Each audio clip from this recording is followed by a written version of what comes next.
State police receive up to 15,000 FOID renewal applications a month.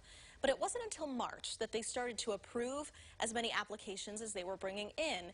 And now they're just trying to make a dent in their backlog. WCIA3's Cole Hankey sat down with the director of state police today. The process is supposed to take 60 days. But for thousands of Illinois gun owners, renewing their FOID card has taken much longer. Now, Illinois State Police Director Brendan Kelly feels there's finally a solution. If they don't want to have to go through this very cumbersome, slow, annoying renewal process, then they'll be able to move forward through that process automatically and very quickly. FOID card holders now have the option to submit fingerprints with the Illinois State Police. In exchange, the renewal process will be automatic. The more specific identification information we can have, the quicker the process goes, and the more likely we're to identify people who are appropriate to have a firearm and be able to zero in on those people that are threats to public safety. Governor Pritzker signed the new law earlier this week in Aurora, blocks from the site of a mass shooting just a few years ago. Background checks on all gun sales, record keeping of those sales, and expanding funding so police can deal with people who don't turn in their revoked FOID cards.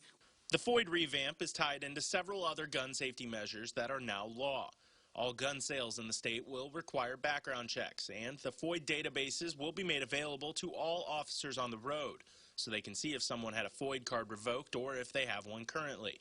This is the first major reform to the bureaucracy behind the FOID card since it was created. Critics call the card pointless and an obstruction to Illinoisans' constitutional rights, but Kelly disagrees. So it does stop a large number of people from getting access to a firearm that otherwise would if that system was not in place. Those are just the facts. That's just what the numbers show. Reporting in Springfield, I'm Cole Hankey, WCIA3, your local news leader. This change also essentially merges the FOID card with the state's concealed carry license. If you have both, the expiration date on your FOID card will automatically change to the CCL date if it comes after the FOID expiration. And you will now be able to get a single electronic version of your card instead of having two separate physical ones.